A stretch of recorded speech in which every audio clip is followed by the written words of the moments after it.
Joining me now to discuss this in Winnipeg, James Bezan, the Parliamentary Secretary to the Minister of Defence. NDP health critic Murray Rankin joins us by Skype from Victoria, and Liberal defence critic Joyce Murray is in Vancouver today. Good to see you all. Appreciate you being here.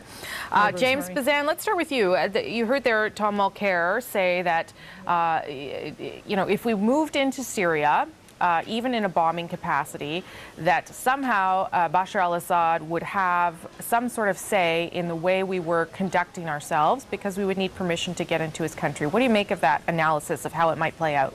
Well, to be fair to Mr. Mulcair, the NDP historically has opposed every war measure that Canada has ever taken in the fight against oppression, the fight against totalitarian regimes, to fight terrorism like we are right now in Iraq. And so they're going to oppose us because that's what they always do.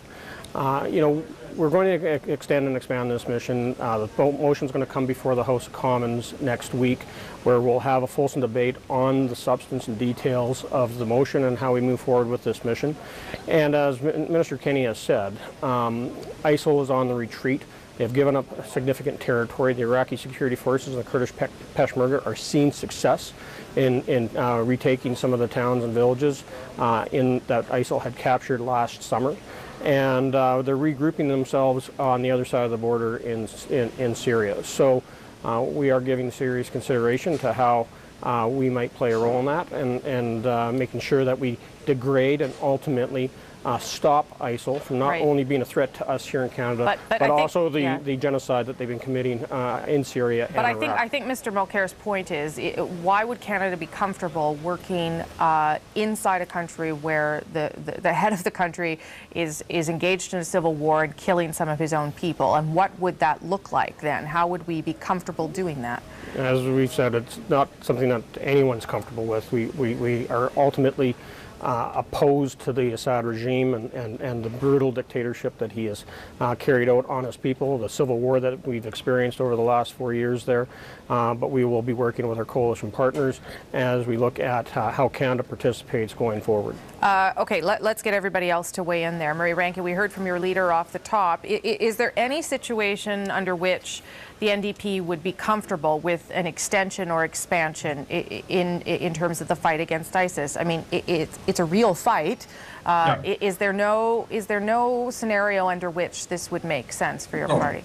Well, first of all, it's not true what James said about our position in the past. Of course, we were supportive of the Libya mission because it had UN sanction, and this has neither UN nor NATO sanction. This is a U.S.-led group going into a foreign country. Listen, if it goes into Syria, who knows the legality of that, and how do you take instructions from a brutal dictator? I don't understand that. We believe that any kind of mission creep like we've seen now should be challenged in Parliament.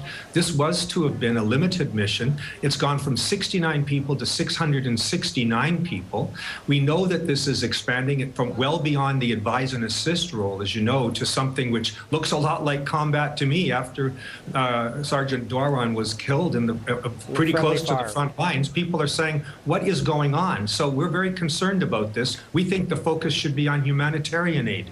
But how can you deliver humanitarian aid if ISIS is hurting people on the ground? I mean, don't you need to be doing both things? What do airstrikes accomplish ultimately?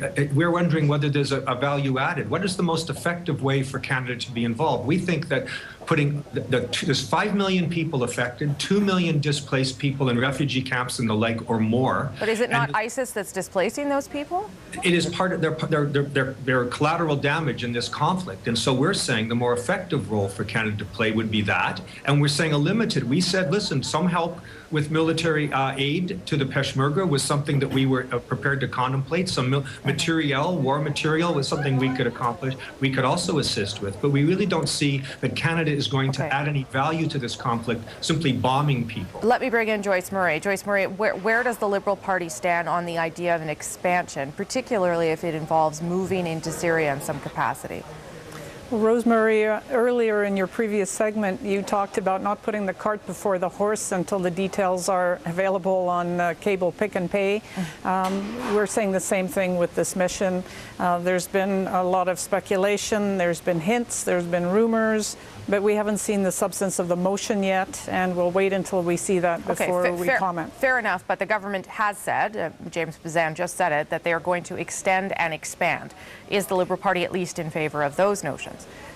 Well, we'll see what they mean by that. We've been clear that we believe ISIS is a serious and a real threat to security around the world, and so we support the international efforts to against ISIL. So that's where we have been all along. With the previous mission, we'd said that the case for a combat role had not been made, but we supported other kinds of military assistance to the troops in Iraq who were directly fighting to protect their communities and their people and their territory. So we'll see what expand and extend this mission is. How is it being defined by this government? But I'll come back to the concern about honesty. And James Bezan just now made a claim that was completely false, and so Murray corrected him on that. But you can only do that so many times as a government before you've lost all credibility, and unfortunately this government is far down that track. The Prime Minister himself has not been honest and open on what the parameters are for the past deployment, and we can't trust him to be honest on this one. Let's let James Bezan respond to that. Well, Rosie, it's kind of the same soundtrack that we always get from Joyce on this show, and the reality is that, you know, unlike the Liberal government, which sent our troops into harm's way in Afghanistan without appropriate equipment, we are making sure our troops have the equipment they need to do the air campaign, as well as the Special Operation Forces on the ground with the advise and assist mandate in Northern Iraq. And I'll just say that you know, going back to what Murray mentioned about humanitarian aid, you know, Canada is the 6th largest donor in Syria and is the 5th largest donor in Iraq. We've helped over 1.7 million people with food, 1.3 million people making sure that they have shelter and other relief supplies so they can deal with this situation. And we've educated, providing schooling to almost half a million children. So, you know, we're there, we're doing that, and we see this as a whole of government approach. Okay. Minister Nicholson stressed that today in his speech to ambassadors. Can I just ask you this? Would special forces be moved into Syria, or is that completely off the table?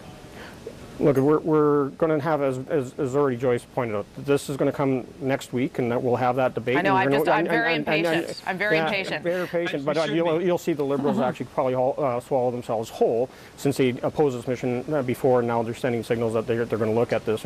And we are looking for multi-party support for our troops as they take on this terrorist death cult.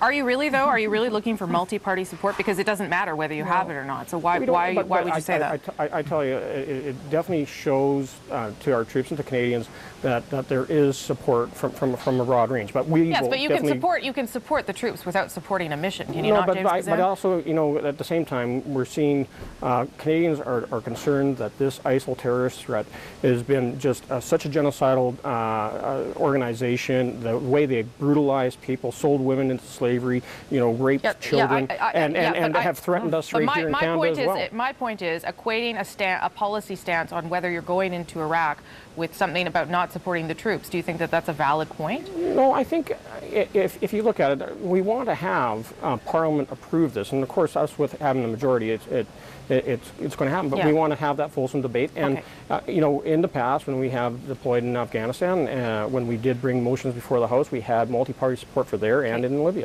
Okay, I've got about 10 seconds for Murray Rankin and Joyce Murray. Murray Rankin, so it's not going to happen for the NDP. I can't imagine why it would. The government has not provided us with information. They've even held information, basic financial information, from the parliamentary budget officer, for goodness sakes. There's no trust here. There's no trust that they're going forward in a way that we could support. Okay, Joyce Murray, 10 seconds. Well, I don't believe they want all-party support because they haven't demonstrated that by being open and honest with other parliamentarians, nor with Canadians. Okay, we're going to leave it there. More than welcome, yeah. We're going to leave it there.